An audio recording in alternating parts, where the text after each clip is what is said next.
नमस्कार दोस्तों, आज मैं अंकित कुमार आप सबके सामने आया हूँ इतिहास के कुछ पन्ने लेके, जिसके बारे में हम सबका जानना बहुत ही ज़्यादा ज़रूरी है, क्योंकि ये हमारे देश के इतिहास से हैं। ऐसा कई बार लोगों से सुनने में आता है कि भारत जो है उसको ब्रिटिशर लोगों ने खोजा था या वास्को डी गामा ने खोजा था। भारत कोई भुलाया हुआ जगह थोड़ी था जो उसको कोई खोज सके। वो तो उससे काफ़ी सालों से पहले, हज़ारों सालों से पहले भारत का इतिहास रहा है। तो आइए हम सब मिलकर के इस भ्रम को दूर करते हैं और कुछ तथ्यों के साथ इसका विश्लेषण करते हैं।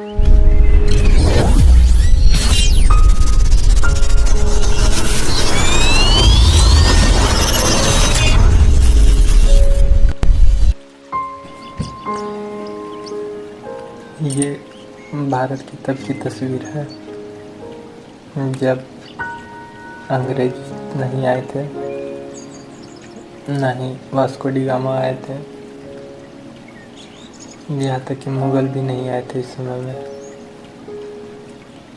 कुछ ऐसा दिखता था हमारा भारत, कोई टुकड़ा नहीं था, कोई हिंदू मुस्लिम नहीं कार्य किया जाता था।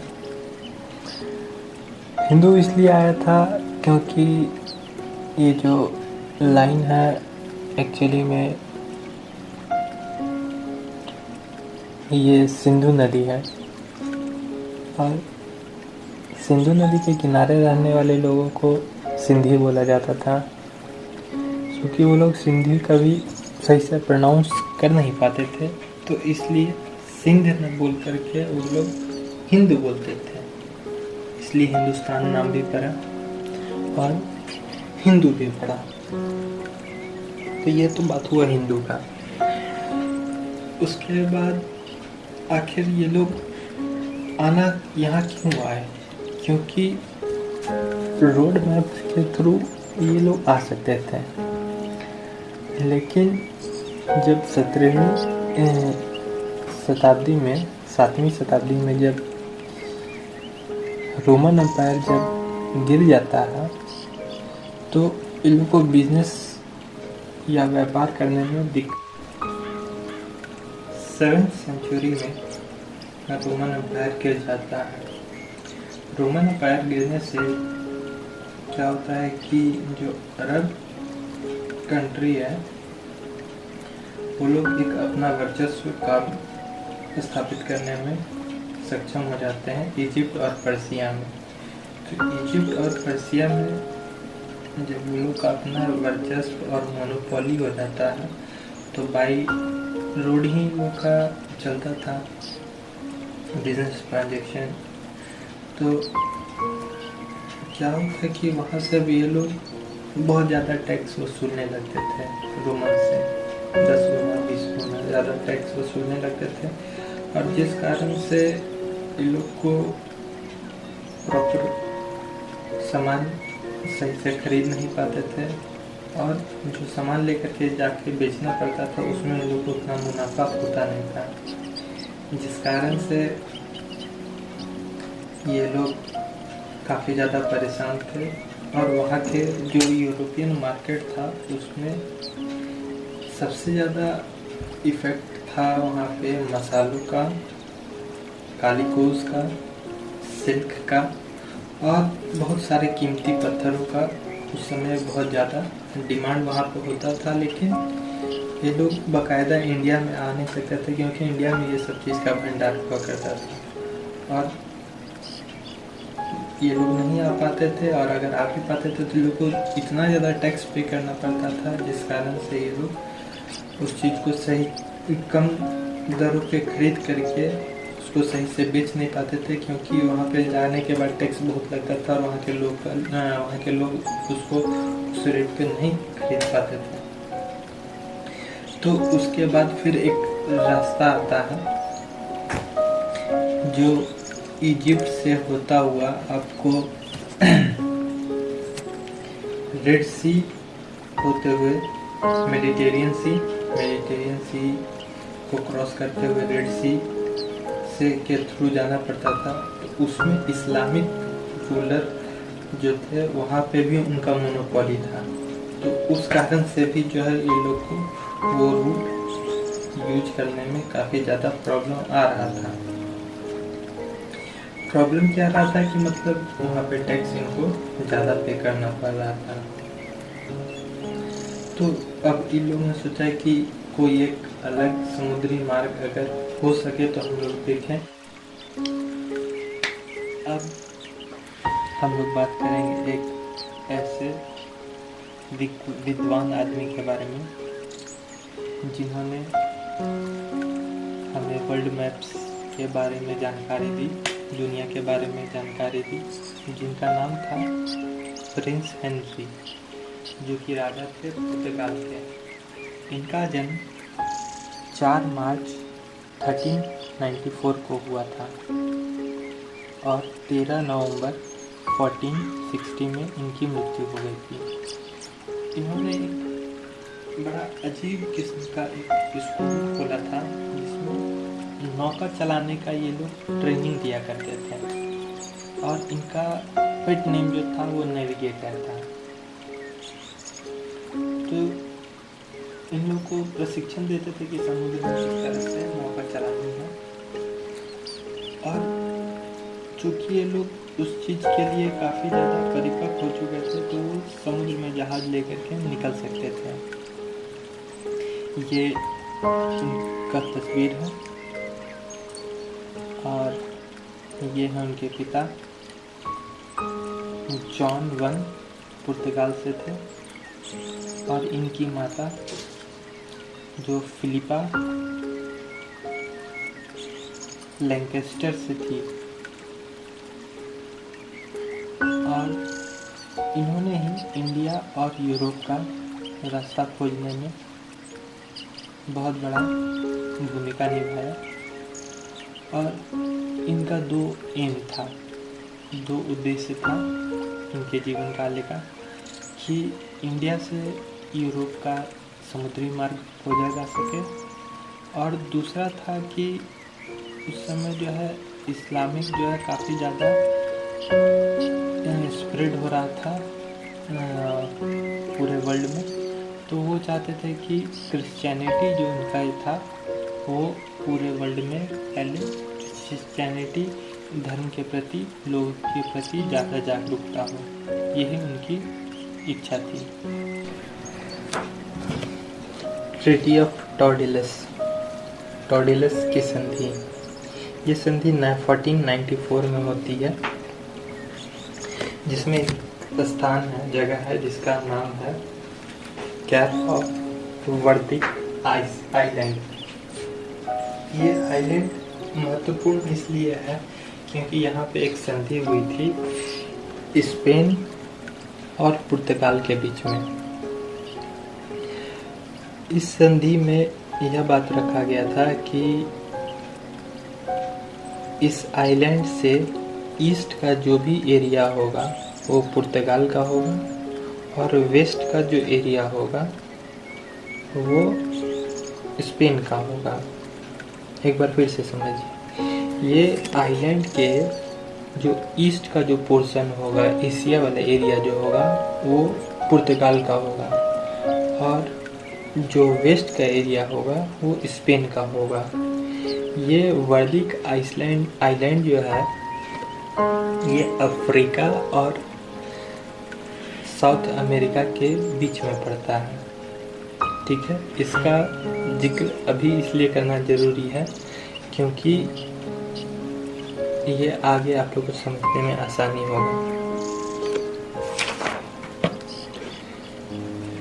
अब बात करते हैं 1488 में क्या हुआ था। 1488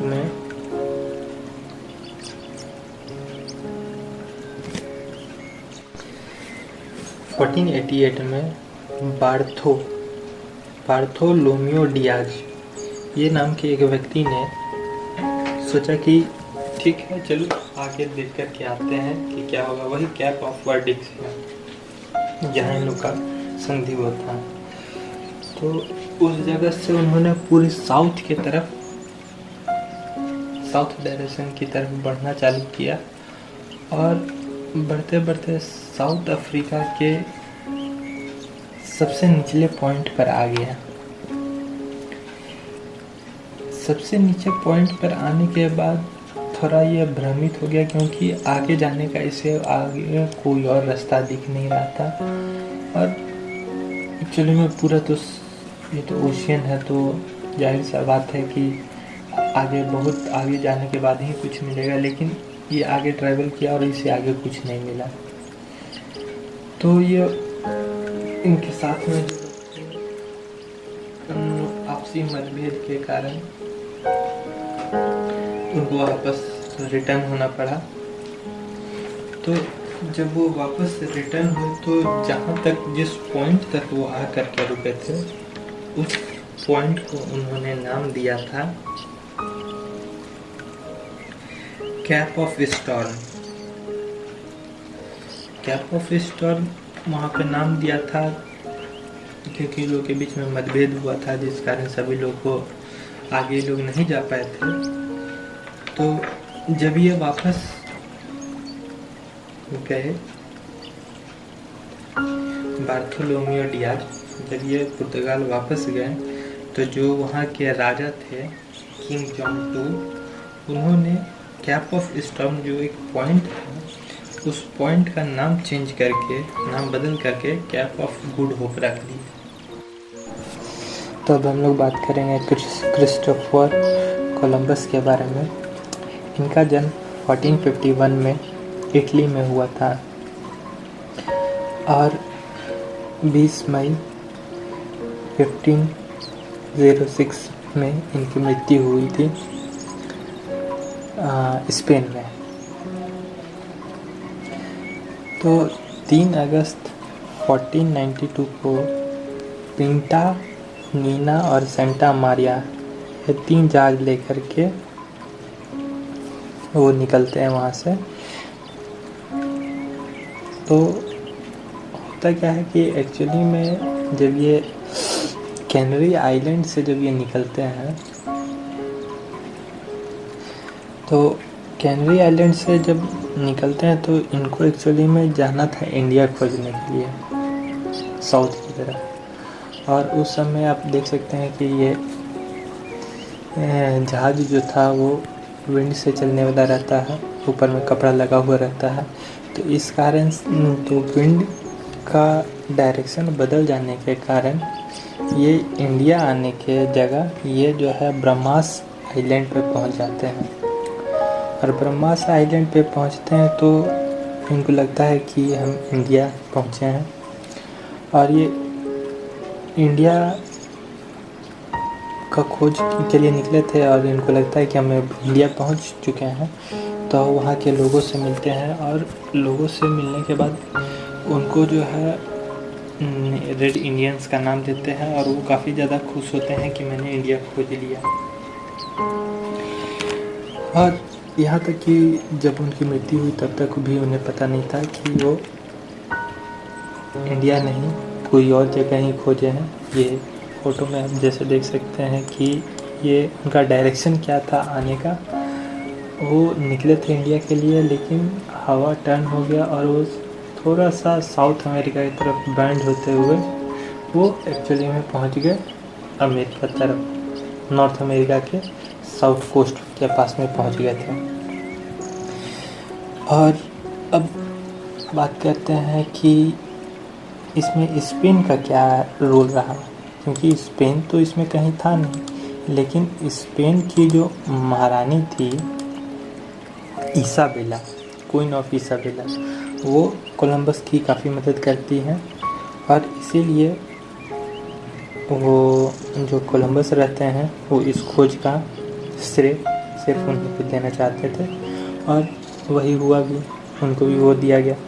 तो जब वो आइलैंड पे पहुंचे और वहाँ आइलैंड से जब ये रिटर्न हो रहे थे तो कुछ वहाँ के मजदूर लोग जो थे, जिनको रेड इंडियंस नाम दिए थे ये, उनको वापस ले गए स्पेन। और जब स्पेन वापस ले गए तो वहाँ की जो रानी थी वो उनको उनके ऊपर काफ़ी दया आया, क्योंकि गरीब मजदूर थे वो लोग। तो उन्हें कहा गया कि आप फिर से वही आइलैंड पे जा कर के इन्हें छोड़ दीजिए।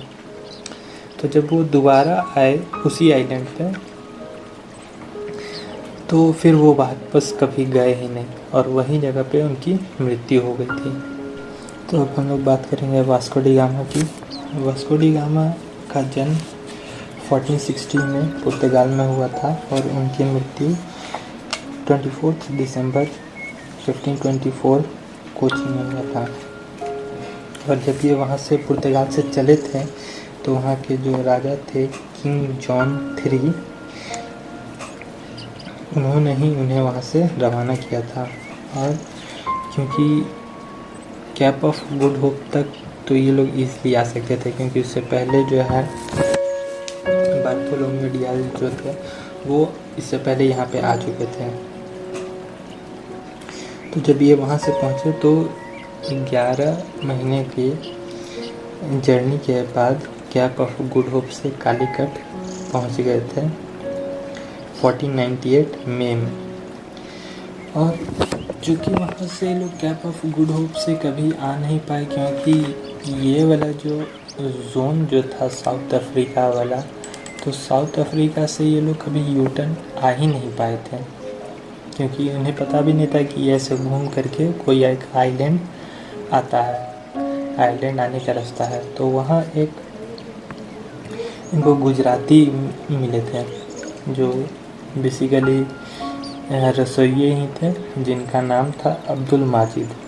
अब्दुल माजिद जो थे उन्हीं के गाइडेंस के थ्रू ये लोग भारत के कालीकट में पहुंचते हैं।